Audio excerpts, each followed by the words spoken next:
Donc, bonjour, bienvenue à cette séance d'information pour le programme d'Action Climat Québec. Donc, on est présentement en deuxième appel de projet pour le programme. Donc, je me présente, Manon Couture, conseillère en mobilisation collective et innovation sociale au FAQDD, accompagnée de Lucas Groslo, mon collègue qui occupe les mêmes fonctions au sein du FAQDD. Rappelons qu'Action Climat Québec est une initiative du ministère de l'Environnement, de la lutte contre les changements climatiques, de la faune et des parcs, financée dans le cadre du plan de mise en œuvre 2023-2028 du plan pour une économie verte via le Fonds d'électrification et de changement climatique. Donc, quelques petites règles de fonctionnement pour débuter. La séance de clavardage est désactivée puisqu'on est quand même une certaine quantité de personnes. L'onglet questions et réponses est activé tout le long de la rencontre. Donc, n'hésitez pas à poser vos questions via cet onglet et mon collègue Lucas se chargera de répondre à vos questions dès que possible. Donc, nous répondrons particulièrement aux questions générales sur le programme et aussi aux questions qui peuvent bénéficier à tous les projets. Il y aura une séance de questions qui est prévue à la fin où on répondra verbalement aux questions qui sont déposées dans l'onglet questions-réponses. Nous ne pourrons répondre à aucune question qui sont spécifiques à vos projets. Toutefois, on va vous expliquer comment vous pourrez accéder à l'équipe du FAQDD pour répondre à vos questions spécifiques lors de l'appel de projet. La séance est présentement en enregistrement et cette séance sera, ainsi que les questions-réponses, seront envoyées par courriel d'ici une semaine à tous les participants. L'enregistrement sera aussi disponible sur la page d'Action Climat qu'on vous indiquera tout à l'heure. Durant cette séance d'information, nous allons bien sûr parler d'Action Climat Québec, sa raison d'être ainsi que son objectif principal. On va aussi parler de l'admissibilité, de la sélection des projets, comment elle s'est fait.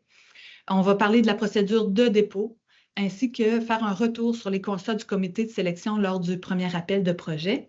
Et on va terminer par la séance de questions. La séance devrait prendre un petit peu moins d'une heure. Donc, Action Climat Québec, en bref, c'est un programme de subvention de 29 millions qui soutient des projets de mobilisation dans la lutte contre les changements climatiques. Donc, les projets doivent être basés sur l'implication citoyenne et les organisations, ainsi que sur le renforcement des capacités.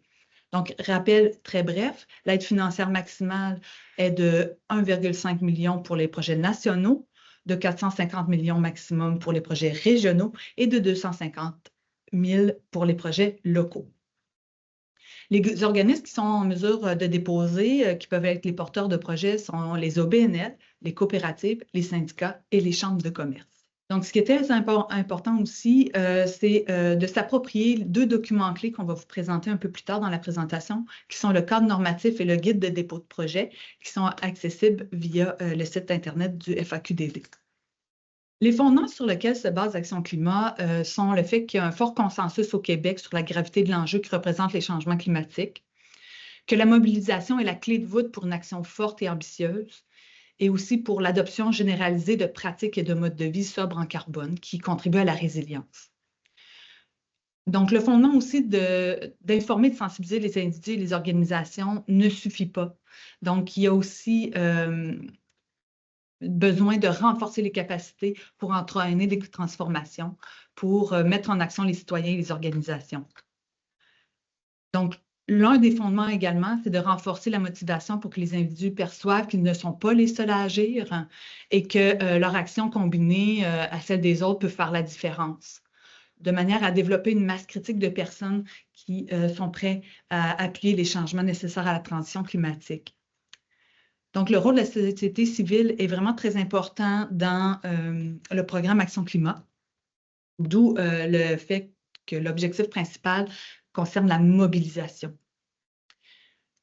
La stratégie de mobilisation pour l'action climatique est une action du plan pour une économie verte et va vraiment chercher à favoriser l'engagement des entreprises, des institutions, des organisations diverses, des municipalités, des citoyens et citoyennes dans la lutte contre les changements climatiques.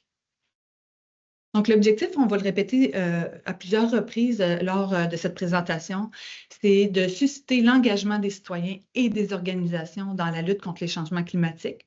Donc, on peut aussi être autant en adaptation qu'en atténuation. en soutenant le déploiement d'initiatives mobilisatrices émanant de la société civile. Donc, l'objectif du programme, c'est de donner les moyens aux acteurs de changement. Donc, les acteurs étant les acteurs de terrain, eux qui sont les experts de leur milieu ainsi que de leur public cible. La logique du programme repose sur 3 dimensions qu'on doit retrouver dans les projets. Dimension d'activité, de livrable. Donc, on commence bien sûr par l'information et la sensibilisation. Mais comme on doit aller au-delà, on doit aussi préparer à l'action. Donc, comment on donne les outils, comment on les adapte selon les contextes, comment on les rend disponibles à tous dans un esprit de renforcement des capacités, des aptitudes, comment on donne de nouvelles compétences. L'accompagnement, c'est comment on s'assure aussi que les actions, les activités de préparation, les publics cibles, les organisations se les approprient pour qu'il y ait vraiment un changement à grande échelle. Les effets recherchés par le programme sont de renforcer la motivation et l'implication dans l'action climatique de la société, d'améliorer les connaissances, développer les capacités d'agir, de modifier les comportements, les normes, les pratiques pour tendre vers la sobriété carbone et la résilience, de créer des environnements favorables à la transition climatique, d'augmenter l'appui à des initiatives et des mesures d'action climatique et au-delà de tout, générer un effet d'entraînement dans l'action climatique dans différents milieux, selon différentes thématiques. Donc, bien sûr que les projets qui rayonnent ont un potentiel d'entraînement du public, mais aussi parfois des mêmes organisations dans un même écosystème. La gestion du programme se fait en 2 temps. Donc, le FAQDD est le gestionnaire du programme. Donc, c'est le FAQDD qui est en charge de recevoir les demandes, de les analyser, de faire les suivis de projets par la suite, de la reddition de compte des projets et sera le seul interlocuteur avec les porteurs de projets acceptés. Le rôle du ministère, tant qu'à lui, est de participer au comité de sélection, bien sûr, de travailler au rayonnement des projets, donc de le favoriser, ainsi que le suivi et l'évaluation du programme en général dans le cadre de la planification du ministère. Les dates à retenir importantes, il y en a 4. Donc, le lancement du 2e appel a eu lieu le 10 juin. Donc, c'est déjà présentement possible de déposer. Il prendra fin le 9 septembre 2024 et les lancements de projets sont prévus à l'hiver. Tenir compte, surtout dans ce 2e appel de projet, que les projets doivent être réalisés au 31 juillet 2028. On vous conseille de privilégier un calendrier qui commence à la fin de l'hiver. Non pas parce que il y a des délais prévus, mais pour s'assurer de ne pas sous-estimer la période de mise en place du projet. Donc, lorsque les projets sont acceptés, il y a toutes les étapes de mobilisation des partenaires, de révision des documents nécessaires au conventionnement et sa signature, ainsi que le fait aussi que le comité peut établir des conditions de financement conditionnelles dans le projet. Donc, parlons davantage d'admissibilité puis comment la sélection des projets se fait. Les projets vont d'abord passer par la période de l'analyse de l'admissibilité. Donc, est-ce que les grands critères généraux sont rencontrés par les projets? Ensuite, après ce premier filtre, il y a l'analyse de la pertinence du projet, où là, on va vraiment tester l'alignement entre le projet, les objectifs du projet et les objectifs du programme. Et ensuite, on procède à l'analyse détaillée du projet où chaque document est consulté pour ensuite être soumis au comité de sélection. Le comité de sélection est composé de personnes du ministère, de l'INSPQ, ainsi que du FAQDD. À l'occasion, des experts peuvent être invités selon certaines thématiques à faire partie du comité. Donc, si on parle davantage de l'admissibilité, et on va vraiment regarder le statut de l'organisme, son nombre d'années d'existence, voir s'il y a siège social au Québec, au niveau des immatriculations, au niveau du registraire des entreprises, démontrer s'il y a suffisamment de fonds nécessaires. Et ensuite, au niveau du projet, on va regarder bien sûr l'objectif général, si l'objectif général est rencontré. Parmi les critères d'admissibilité, il faut bien sûr regarder dans quelle échelle a été proposé le projet. Donc, en volet 1, on rappelle que c'est un soutien aux projets d'envergure nationale, qui sont des initiatives à grande échelle qui couvrent au moins 6 régions administratives. Tandis que volet 2, c'est le soutien aux projets d'envergure régionale et locale, qui couvrent de 2 à 5 régions administratives pour le régional et une région administrative pour le local. Donc, il faut savoir que pour le niveau local, c'est possible aussi d'être au niveau de la ville, ce n'est pas limité à la région seulement.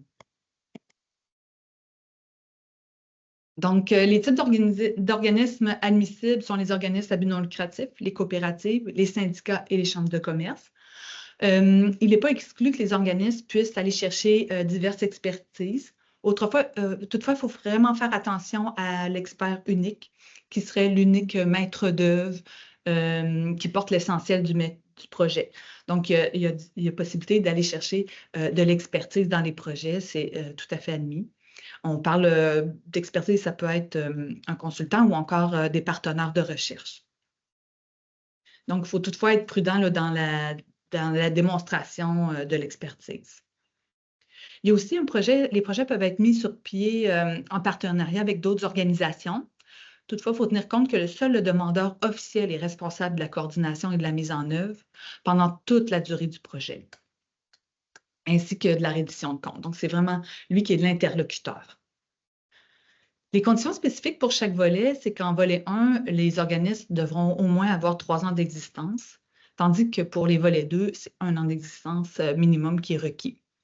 Il faut avoir que l'organisme ait son siège social au Québec. Donc, ailleurs au Canada, c'est possible. Toutefois, il faut posséder un bureau au Québec qui dispose des capacités pour travailler à l'élaboration de façon autonome et ainsi que la gestion des projets. Donc, les projets admissibles, on rappelle bien sûr l'objectif principal qui est de viser la mobilisation des citoyens et des organisations. Donc, ça doit être ultimement le but de tous les projets déposés. Ils doivent concerner la réduction des émissions de gaz à effet de serre ou l'adaptation au changement climatique ou encore avoir les 2 aspects. Donc, on se rappelle que les bases des actions doivent être l'implication citoyenne et les organisations, ainsi que le renforcement des capacités. On se rappelle les 3 dimensions des activités de projet qui sont information, sensibilisation, préparation à l'action et accompagnement dans l'action. Alors, voici quelques exemples qui peuvent être utilisés là, en termes d'activités de projet. Il faut toutefois bien garder à l'esprit qu'un projet doit avoir une certaine égalité dans les 3 dimensions. Donc, un projet qui propose seulement un documentaire avec très peu d'accompagnement sera évalué plus faiblement qu'un projet qui a les 3 aspects relativement forts. Donc, en contrepartie aussi, on s'attend à ce que les livrables soient concrets et clairs et répondent à chacune de ces 3 dimensions-là. Ou encore, il faut être en mesure de prouver la plus-value des livrables qui sont, s'ils existent déjà. Donc, faire attention, soyez innovants, attention à ce qui existe déjà ou prouver la plus-value de ce que vous démontrez, de ce que vous proposez. Les projets financés par les autres phases sont disponibles à titre d'exemple aussi sur le site web du ministère pour vous inspirer, puis aussi voir ce qui se fait déjà dans certains domaines. Les thématiques sont ici à titre d'exemple. Donc, il y a aussi la catégorie « Autres » dans laquelle on considère tous les projets. Donc, ça peut être aussi en transformation des pratiques forestières qui n'apparaissent pas ici. Donc, il y a vraiment toutes sortes de choses possibles. Les projets non admissibles sont les projets hors Québec, des projets uniquement de recherche ou de diffusion d'informations, comme l'exemple cité tout à l'heure, la création de fondations ou de recherche de commandites, les activités de fonctionnement régulières du demandeur, des projets qui sont déjà commencés avant le demande. Toutefois, il faut faire attention, il y a une nuance, à moins de rejoindre un nouveau public, les projets qui sont déjà commencés sont admissibles. Toutefois, il faut être en mesure de démontrer ce que ACQ peut apporter de davantage en termes de phase, en termes de public, lors de ces projets qui peuvent être déjà commencés à avoir une certaine maturité.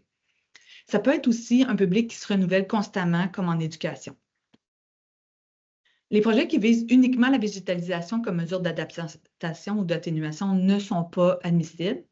La végétalisation peut apparaître parmi une brochette de solutions. Toutefois, c'est sûr qu'il y aura à l'analyse, il faudra prouver, en fait, il faudra prouver que les activités et les dépenses ne sont pas centrées sur la végétalisation ou les aménagements. Les dépenses admissibles, on a bien sûr la rémunération du personnel, y compris les avantages sociaux. Donc, juste faire attention que les avantages sociaux sont de l'ordre de 13,2 % admis par ACQ. Les honoraires professionnels pour les services externes, donc que ce soit en comptabilité, en évaluation externe du projet, en graphisme, en communication, en service conseil personnel spécialisé, pardon, donc, et toutes sortes d'autres exemples. Les activités de communication sont bien sûr admissibles, entre autres ceux qui sont dédiés au rayonnement le sont aussi davantage. Donc, soyez innovants aussi sur les moyens de communication et sur vos approches auprès des publics cibles que vous visez. Les achats de location et d'entretien de matériel, de biens d'équipement nécessaires à la réalisation du projet sont admissibles. Toutefois, il y a une limite de dépenses de 50 % de l'aide financière totale demandée à la Sécu. Les frais de déplacement et les frais d'administration aussi sont admissibles. Juste tenir compte qu'il y a une limite de dépenses de 10 % de l'aide financière totale. Les dépenses non admissibles sont les frais engagés avant la confirmation de l'aide financière. C'est pourquoi un projet qui est déjà commencé doit vraiment faire la preuve que la phase où le nouveau public cible qui veut approcher va débuter au moment où la lettre d'octroi va concorder avec l'octroi du projet. Donc, il y a aussi les dépenses d'immobilisation qui sont non admissibles, donc tout ce qui est acquisition, rénovation de bâtiments, d'immeubles ou de terrains, ou encore l'acquisition de véhicules légers, lourds, motorisés, à l'exception des vélos. Les frais liés aux activités courantes de l'organisme et de son fonctionnement général, donc la rémunération du personnel telle que 100 % du salaire d'une direction générale ne serait pas considérée comme faisant partie uniquement du projet. Donc, ils font partie en partie au moins du fonctionnement courant d'un organisme. Les dépenses liées à la compensation des émissions des gaz à effet de serre, les frais de déplacement et de séjour à l'extérieur du Québec, donc que ce soit par l'apport d'expertise ou par des congrès internationaux, les portions des taxes pour lesquelles le bénéficiaire reçoit de l'aide financière, entre autres pour les crédits, ou toute autre dépense qui n'est pas directement rattachée au projet. Donc ici, un petit rappel que la subvention peut couvrir jusqu'à 80 % des dépenses admissibles, et que les montants maximaux sont de 1,5 million pour le volet national, 450 000 pour le volet régional et 250 000 pour le projet local, les projets locaux. Il est certain que les projets qui vont chercher d'autres sources financières, ça démontre aussi au comité qu'il y a une mobilisation du secteur au niveau financier, entre autres. Donc, il faut veiller à un budget réaliste et efficient. Donc, être dans les coûts les plus réalistes possibles. Et il faut savoir qu'il peut y avoir des comparaisons qui sont faites entre les projets pour certains postes de dépenses. Donc, les projets doivent être réalisés à l'intérieur d'un délai de 3 ans, suivant la date de début des activités précisées dans la convention. Donc, se terminer au plus tard le 31 juillet 2028. Donc, soyez également réaliste sur le temps de réalisation des activités dans votre projet. Tenez compte des aléas que les projets peuvent rencontrer. Au besoin, il pourrait y avoir une prolongation de la durée du projet, toutefois sans bonification financière, mais il faudra démontrer pourquoi il est essentiel à la réussite du projet. Il faut aussi tenir compte de la date du 31 juillet 2028, qui est la date butoir. Donc, habituellement, les projets octroyés vont pouvoir commencer à la date qui est inscrite sur la lettre d'octroi du FAQDD, qui confirme l'acceptation du projet. Et on se rappelle qu'ils sont prévus à l'hiver 2025. Les 2 prochaines étapes par lesquelles les projets vont passer sont l'analyse de la pertinence et l'analyse détaillée. Donc, au niveau de la pertinence, ils vont vraiment être regardés en fonction des effets et des objectifs recherchés par le programme. Vous pourrez trouver dans le guide de dépôt du projet sur le site web du FAQDD toutes les informations dont on vient qui sont dans la présentation. Mais également, je vous conseille d'aller vraiment voir l'annexe du guide, dans lequel on voit vraiment les pondérations sur lesquelles votre projet va être testé.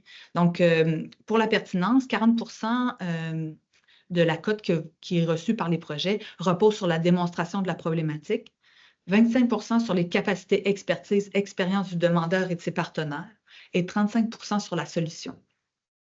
Ensuite, lorsque le projet va en analyse détaillée, c'est là que les pondérations vont changer. Et puis, on va vraiment regarder en lien avec les résultats attendus et les impacts suggérés. Donc, c'est pour ça que 50% de la solution va compter dans la pondération. Donc, petit détail technique au niveau du dépôt. Vous pouvez prendre connaissance de la documentation sur le site web, comme je l'ai dit tout à l'heure, du FAQDD. Vous y trouverez le guide de dépôt, le lien aussi vers le site web du ministère où se trouve le cadre normatif complet du programme, donc vraiment encore plus détaillé que le guide de dépôt. Vous pourrez trouver les questions du formulaire de demande, donc vous pourrez déjà télécharger le document pour vous permettre de répondre dans un premier temps aux questions, ainsi que tous les gabarits des documents obligatoires. On va les passer en revue. Donc, on vous suggère fortement de consulter les projets qui ont déjà été financés par la phase 2, qui sont sur la page d'Action Climat sur le site web du ministère de l'Environnement. Donc, la documentation à préparer est la suivante. Donc, pour les volets 1 et 2, les documents obligatoires sont bien sûr le calendrier des activités qui seront prévues au projet, le budget prévisionnel. On vous propose également des gabarits de lettres de partenaires ainsi que de lettres d'appui. On vous suggère très fortement de les utiliser parce qu'elles comportent des éléments très concrets d'implication des partenaires. Les lettres patentes de l'organisation qui dépose, le dernier rapport financier vérifié et le dernier rapport d'activité ou annuel, ainsi que la résolution qui autorise le signataire de la demande à agir au nom du demandeur. Donc, ça, c'est vraiment les documents obligatoires pour tous les projets. Au niveau des volets 1, donc d'envergure nationale, on demande le modèle logique, qu'on verra un peu plus loin, et l'organigramme du projet, donc qui va détailler en fait le partenariat entre les organismes qui opèrent le projet. En termes de documents complémentaires, tout ce qui peut aider le projet, on vous invite à les joindre. Entre autres, des documents de confirmation des autres sources de financement, si vous avez réussi à aller en chercher pour votre projet. Un rapport final d'une autre phase ou une évaluation de l'autre phase qui permet de statuer sur les conclusions, puis qui aide aussi à bien démontrer la nécessité d'un nouveau projet ou d'une suite, ou tout autre document d'appui qui soit l'explication au niveau budgétaire d'éléments un peu plus sensibles ou à expliquer, donc, ou d'autres lettres d'appui s'il le faut. Donc, attention, vos lettres d'appui doivent être le reflet de l'implication de vos partenaires. Donc, ça va être aussi une preuve de la mobilisation que vous êtes allé chercher avec votre projet. On doit y retrouver l'engagement d'un partenaire financier, donc on devrait retrouver le montant. Lorsque c'est un partenaire d'opération, il devrait avoir le détail de son implication, de la nature concrète de ses interventions, peut-être de sa contribution nature s'il en fait. Le partenaire expert, donc aussi, quelle est son offre. Et faire attention que les lettres générales d'appui, donc qui appuient en général un projet, ont moins de force que les autres lettres qui décrivent concrètement l'engagement du partenaire. Donc, voici un petit exemple qui se retrouve dans le cadre normatif de Action Climat Québec, du programme. On encourage fortement, même les projets de volet 2, à le réaliser parce que ça démontre la logique du projet, donc de façon très visuelle et concrète. Ce qu'on voit dans ce modèle logique-là, c'est que vraiment, à partir du résultat ultime qu'on souhaite générer, on voit les 3 dimensions à la fin au niveau des activités. Donc, vraiment que les 3 dimensions d'activité sont couvertes et que chaque activité possède des livrables concrets et clairs qui sont en réponse aux objectifs qu'on souhaite atteindre. Donc, le formulaire est maintenant disponible sur le site du FAQDD. Donc, lorsque vous êtes prêt, on vous conseille vraiment d'avoir toutes les pièces justificatives et les informations à portée de main. Certains champs vont être obligatoires, donc vous ne pourrez pas passer à la page suivante, surtout dans les premiers champs à remplir en termes de signataires, tout ça. Il y a des champs obligatoires que vous devez absolument remplir pour passer aux étapes suivantes. Donc, sachez que le formulaire, le dépôt en ligne se fermera le 9 septembre 2024. Et n'attendez, s'il vous plaît, pas tous le 9 septembre pour être sûr qu'on n'échappe aucun projet. Donc, il sera possible d'enregistrer votre travail pendant 28 jours. On ne peut malheureusement pas augmenter cette période-là. Il est maintenant possible aussi d'envoyer un lien à un collègue, un partenaire ou une autre personne pour vérification de deux manières suivantes, soit par un lien vers votre formulaire ou encore de l'envoyer directement par courriel. Donc, faire bien attention de cliquer sur « Enregistrer » si vous voulez, vous n'êtes pas prêt à l'envoyer tout de suite. Donc, on est rendu en fait au constat du comité de sélection sur le premier appel de projet. Ce qu'il faut savoir, c'est que 16 projets ont été acceptés sur 172 demandes. Donc, il y a quand même eu une très forte demande. Ça représente moins de 10% en termes de taux d'acceptation des projets. Et il faut savoir que 50% de l'enveloppe environ est distribuée. Il y a 7 projets à l'échelle nationale, 2 projets à l'échelle régionale et 7 projets à l'échelle locale. Les thématiques qui sont couvertes, il y a 6 projets qui sont en mobilité durable, 3 en gestion de l'eau, 2 en aménagement du territoire. Et les prochaines catégories, il y a un seul projet qui a été accepté, soit en transition socio-écologique, en consommation responsable et locale, en transformation des pratiques agricoles et des pêcheries, en santé et en éducation. Donc, il faut s'attendre à une probable forte demande pour le deuxième appel de projet également. Il faut savoir que le comité veut favoriser plus de projets et de porteurs au deuxième tour. Donc, on doit s'attendre aussi à peu d'élus. Toutefois, pour donner plus de place aux porteurs, on imagine que les projets, logiquement, les projets favorisés seront les projets régionaux et locaux et que les projets nationaux qui ne demandent pas le maximum auront un avantage sur les autres. Bien sûr, le comité aimerait bien que plus que les organisations réalisent de partenariats, plus ils vont être en mesure de faire bénéficier plusieurs organisations dans plusieurs projets. Il y a quand même certains éléments qui ont ressorti de la masse des projets soumis. Donc, que le comité voulait recommander, en fait, voulait s'assurer que les prochains projets aient bien comme souci. Donc, c'est d'utiliser la bonne échelle pour les projets. Donc, lorsqu'un projet vise un nouveau public cible ou un projet pilote, donc, ça devrait être testé à plus petite échelle. Donc, c'est moins logique de le trouver à une échelle nationale. C'est sûr qu'il y a une attente que le projet national soit structurant, à une certaine maturité et vise un plus grand déploiement ou un public, un nouveau public. Quand on parle de caractère structurant, on parle de caractère, c'est qu'on utilise les structures qui sont à place, les outils, les projets, qu'on les réunit entre eux, ou encore qu'on démontre qu'il y a un manque de structure puis qu'on apporte cette structure-là ou d'outils pour justifier le projet. C'est sûr qu'il y a une attente aussi d'innovation dans les projets ou entre les phases de projet, donc des projets des fois déjà débutés.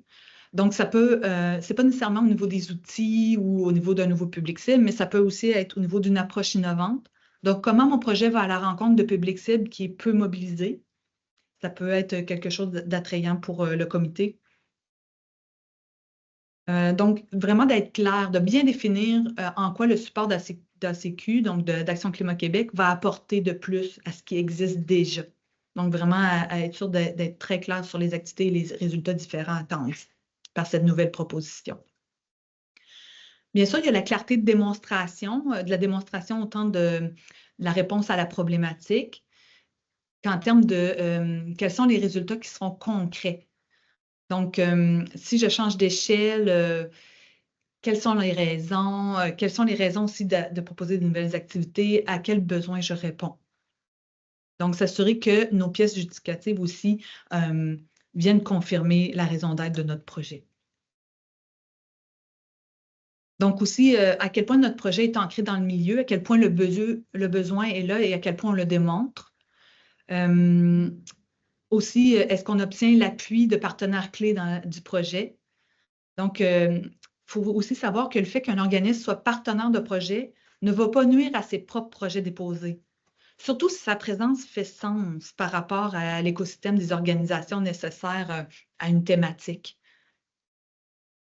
Donc, la problématique, on s'attend à une problématique claire et ciblée qui va même impliquer d'intégrer la réflexion sur les freins que pourrait rencontrer le projet et comment les activités vont contourner ces freins-là ou tentent de les contourner. Il faut bien sûr savoir que les données du GIEC sont bien fiables, mais qu'il faut aller vraiment plus précisément dans notre problématique. Qu'est-ce qu'on veut prouver par notre projet? Quelle est notre hypothèse de départ? Puis quelles sont les données existantes? Le rayonnement et la reproductibilité, c'est de prévoir la communication pour le public cible, mais également pour les éléments reproductibles du projet. Par exemple, je fais des activités éducatives, ce qui résulte dans la création de fiches éducatives. Mais comment je fais la promotion ensuite de mes fiches éducatives auprès des enseignants, puis comment ils sont ensuite autonomes pour les réaliser, ces activités, et comment je les rends disponibles pour tous. Donc, en résumé, il faut vraiment retenir l'innovation. Donc, qu'est-ce qui est novateur dans mon projet? Quel est l'aspect nouveau? Et donc, comment on inspire au niveau local et régional et quelle est la valeur à ajouter de phase d'un projet déjà existant? Donc, comment mon projet est structurant? Comment je centralise? Donc, je ne veux pas recréer des outils qui existent déjà ou en partie, mais comment j'offre mieux et comment j'utilise ce qui est déjà existant. Comment je suis efficient aussi, pas seulement au niveau des budgets et des coûts, mais aussi comment je maximise mon partenariat. Comment je maximise les ressources. Au niveau concret, avoir des livrables clairs, des cibles claires, ne laisser aucun flou si on le peut. Les freins, comment les anticiper, comment les détailler, comment le projet y répond. Pérennisation. Donc, comment je rends autonome le public cible pour que ça s'intègre à des changements de comportement. Donc, au niveau du rayonnement, est-ce que mon projet est productible, transférable? En quoi je peux inciter les autres organismes à faire des démarches? Est-ce que ma démarche est transférable? Qu'est-ce qui pourrait inciter les autres à emboîter le pas? Ce n'est pas juste la communication au public cible. Oui. Donc, comment je m'assure que je rencontre les impacts? Donc, comment je peux le prouver? Mais également, me dire, si j'ai une autre phase de projet, comment je justifie les avancées de mon projet? Donc, c'est quoi ma valeur ajoutée? Donc, ne perdez pas de vue lors de l'élaboration de votre projet qu'Action Climat, c'est basé sur l'implication citoyenne des organisations et le renforcement des capacités face au changement climatique. Donc, on vous invite fortement à prendre connaissance du guide de dépôt sur le site web du FAQDD qui apparaît à l'écran. Et sachez que pour les questions spécifiques ou également pour toute question sur votre projet, le FAQDD dispose d'une équipe de conseillers en mobilisation qui est prêt à vous répondre de façon individuelle durant toute la période de dépôt. Donc, il suffit simplement de faire une demande au courriel général Action Climat du FAQDD. Et puis, il va y avoir possibilité de réserver le temps tout l'été pendant la deuxième appel de dépôt pour être en mesure de pouvoir vous aider à faire avancer vos projets et à répondre à toutes vos questions. Donc, je laisserai en fait mon collègue Lucas répondre verbalement aux prochaines questions. On n'ouvrira pas les micros pour faciliter les démarches. Toutefois, n'hésitez pas à utiliser le question-réponse. Sachez que la présentation, comme je le disais au début, vous sera envoyée par courriel d'ici une semaine et que les questions-réponses seront intégrées aussi à l'envoi. Donc, n'hésitez pas à poser vos questions dans l'onglet questions-réponses. C'est vraiment la meilleure façon de vous répondre. Oui, donc bonjour tout le monde. Donc, il y avait une question sur les organismes municipaux, à savoir s'ils peuvent être des partenaires de l'organisme demandeur. Oui, absolument. C'est encouragé et aussi vous devez, pour tous les partenaires qui ont des contributions financières, pour tous les partenaires, excusez-moi de l'écho, pour tous les partenaires qui ont des contributions financières, il faut nous fournir une lettre. Donc, vous pouvez trouver le gabarit sur le site d'Action Climat. Une question d'Alexandra Leblanc. Dans la sélection des projets, est-ce qu'il y a un souci de représentativité de toutes les régions du Québec? Tous les projets sont analysés individuellement et présentés ceux qui passent les étapes de sélection sont présentés au comité de sélection. Après, c'est le comité de sélection qui fait ses propres choix par rapport aux projets qui vont être sélectionnés. Donc, il n'y a pas vraiment de visibilité par rapport à cet aspect-là. C'est vraiment à la discrétion du comité, des délibérations du comité. Une question de Gabriel Joyal. Est-ce qu'il y a du nouveau, est-ce que des éléments ont changé par rapport à leur programme de l'année précédente? Donc, je pense que vous voulez parler peut-être du volet 1 du dépôt de décembre. Les grandes lignes du programme et du dépôt de projet sont les mêmes. Il y a quelques aspects dans le questionnaire qui ont un petit peu changé, mais le guide de dépôt de projet, les objectifs du programme, tout ça, c'est la même chose. Donc, vous avez accès à tous ces outils sur le site d'Action Climat, sur le site du FAQDD. Une question anonyme, est-ce qu'il y aura un autre appel à projet après celui-ci? On n'a pas d'informations par rapport à ça, donc on ne peut pas s'engager dans cette direction-là. Pour vous tenir au courant des différents programmes du projet, différents programmes du FAQDD, il faut vous tenir au courant via nos médias sociaux ou l'infolettre. Et vous pourrez avoir les informations directement qui est reçues sur votre ordinateur. Je vois qu'il y a des questions plus spécifiques par rapport à des projets. Notamment la question de Stéphanie sur l'achat de bornes électriques, des contreparties. Si vous pouviez nous envoyer directement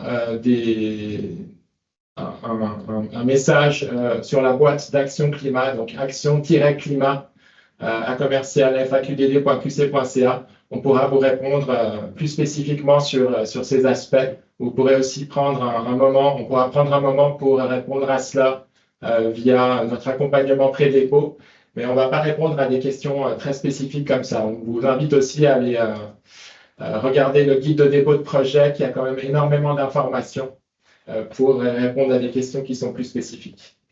Une question aussi de Alice Richard. Si les projets demandant moins de 1,5 million seront favorisés, est-ce qu'il y aurait une volonté de maximiser le nombre de projets financés? Pourquoi ne pas abaisser le maximum qu'il est possible de demander?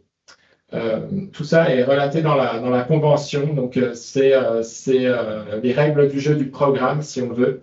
Donc ça a été les mêmes règles du jeu du programme pour le premier volet. Donc c'est la même chose aussi pour ce deuxième volet, c'est la même convention qui a été séparée en deux volets. Donc c'est vraiment comme ça que s'oriente ce dépôt-ci d'Action Climat. Si vous voulez avoir des réponses plus spécifiques par rapport à votre projet, n'hésitez pas à nous contacter. Une question d'Alexandre Fortin. Est-ce qu'un organisme ayant un projet accepté au premier tour peut déposer une demande pour un autre projet? Oui, en théorie, oui, vous pouvez déposer une nouvelle demande pour un autre projet.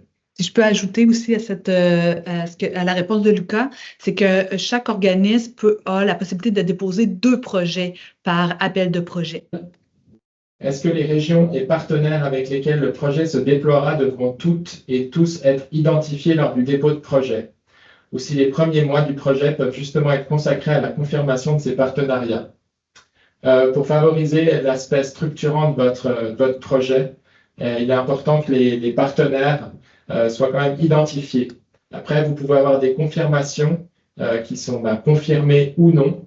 Donc ça, vous pourrez l'indiquer dans votre formulaire de dépôt de projet. Ce qui est bien important, surtout dans le formulaire de dépôt de projet, si tout n'est, on s'attend évidemment, il y a une part qui ne peut pas être attachée dès le début, ça c'est évident dans chaque dépôt de projet, mais on s'attend à ce que votre explication du pourquoi et avec qui vous allez le faire, elle soit précise dans votre demande de dépôt de projet.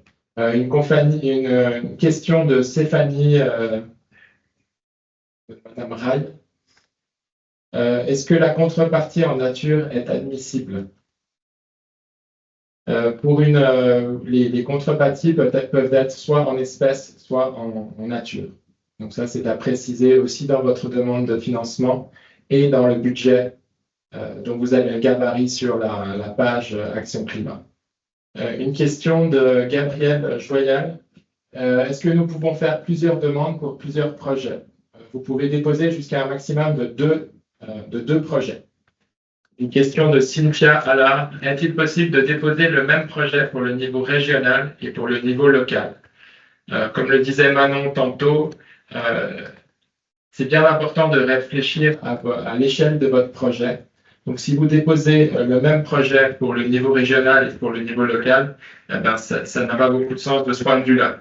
Donc, on s'attend à, si vous demandez un montant plus faible, finalement, à ce que ce soit reflété, selon l'échelle du projet, à ce que ce soit reflété à la fois dans les activités, dans votre budget et dans votre demande de financement.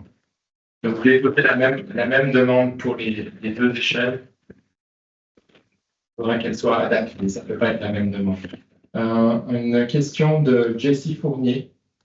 Un projet dont les objectifs visent uniquement les entreprises est-il admissible?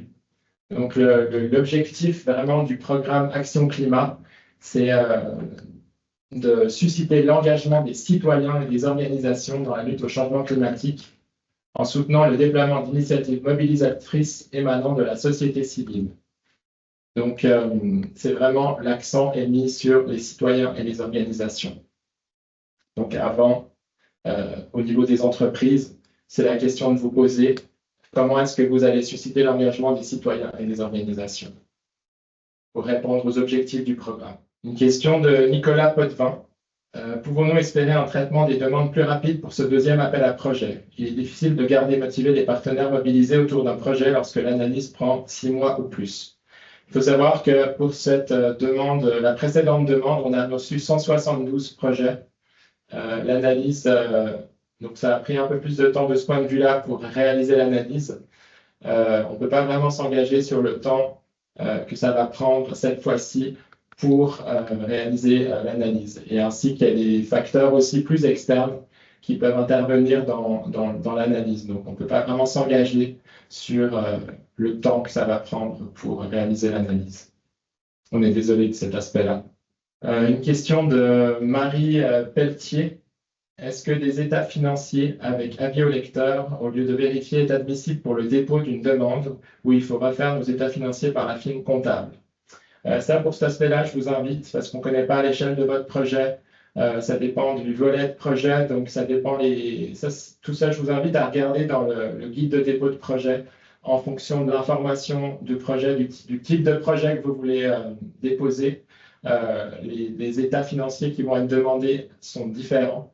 Donc, vous pouvez trouver toute cette information dans le guide de dépôt de projet. Une question de Franceline. Y aura-t-il une autre rencontre d'information, donc une en anglais, par exemple? Non, il n'a pas été prévu de rencontre en anglais pour le moment. Et il ne me semble pas qu'il y aura d'autres rencontres d'information. Par contre, cette rencontre va être disponible sur le site d'Action Climat du FAQDD. Il y a certaines questions qui sont très spécifiques, plus à vos projets sur la participation citoyenne. Donc ça, il faudrait nous envoyer directement un courriel à action-climat@faqdd.qc.ca pour qu'on puisse y répondre et prendre un moment avec vous où vous pouvez nous envoyer directement vos questions par courriel et on va y répondre plus facilement. Parfois, on a besoin d'avoir plus d'informations sur votre projet pour pouvoir vous orienter. Donc, c'est pour ça qu'on ne veut pas non plus s'engager directement à répondre à des questions plus spécifiques. question si le webinaire et le diaporama vous seront partagés. Oui, ils seront aussi mis en ligne d'ici à peu près une semaine sur le site toujours le même site d'Action Climat sur la faculté. Une question de Véronique Fournier sur les lettres pour un redépôt. Là aussi, je vous invite à communiquer avec nous directement. Vous envoyez juste un petit courriel et puis on va vous répondre plus spécifiquement, peut-être donner un peu d'informations sur votre projet, sur le projet qui avait été déposé, puis on va pouvoir vous orienter à ce niveau-là aussi. Il y a une question aussi d'une personne anonyme, à savoir si on considère une entreprise comme une organisation. Ça, je vous invite aussi à regarder dans le guide de dépôt de projet, de voir exactement quels organismes peuvent déposer au programme. Il y a aussi une question de Nicolas Potvin. Pouvons-nous combiner à la fois le fonds EcoLeader et ACQ dans un même projet? Là aussi, il faudrait nous envoyer un courriel pour qu'on puisse répondre, nous donner un peu plus de contexte pour pouvoir répondre. C'est une demande un peu trop spécifique pour ce programme. Si je peux rajouter, je crois qu'au niveau des échéanciers des deux programmes, il faudrait que ça concorde parfaitement et je ne suis pas certaine. Donc, vraiment, comme dit Lucas, là, selon vos propres caractéristiques, on pourra mieux évaluer si vous nous appelez. Il y a une question qui revient sur les entreprises et les organisations. Je vous propose de nous envoyer directement un courriel. Ça va être plus simple pour vraiment comprendre votre demande. Et puis, on va pouvoir y répondre avec plus de contexte. Donc, on va peut-être prendre 2 dernières questions. Puis, si dans le fil de questions-réponses, on n'a pas vu votre question, n'ayez crainte, on va quand même regarder les questions qui n'auront pas été répondues et puis on va l'intégrer au document qui vous sera envoyé avec l'enregistrement d'aujourd'hui. Question de Alice Richard. Pouvez-vous rappeler la date de début minimum que vous recommandez? On ne peut pas vraiment s'engager véritablement sur la date de début. Ce qui est certain, c'est que à la fin, on ne peut pas dire que ce soit avant le début de l'année prochaine, début peut-être autour de février, mars, avril, on ne sait pas vraiment exactement. Ça dépendra de différents facteurs. Oui, Manon, tu peux la rajouter. Oui, comme je disais tout à l'heure, ça peut davantage être vers la fin de l'hiver pour être plus réaliste en termes de lorsque la lettre d'octroi, le conventionnement, le retour vers les partenaires. Donc, votre échéancier devrait un peu refléter ce début de projet-là là, qui va avoir lieu durant l'hiver. Donc, ne le commencez pas dès janvier là, pour être plus réaliste. Avons-nous une dernière question? Toujours une question sur les entreprises et organisations. Je vous invite à nous contacter directement, s'il vous plaît. Donc, merci de votre participation. Donc, on a vraiment hâte d'avoir connaissance de tous vos beaux projets que vous travaillez ou vous travaillerez pendant l'été. Donc, n'hésitez pas, comme on l'a dit à plusieurs reprises, l'équipe est prête à répondre à toutes vos questions. Simplement, utilisez l'adresse courriel de Action Climat qui est à l'écran et on se fera plaisir là, de répondre à vos questions puis de traiter plus en détail vos projets.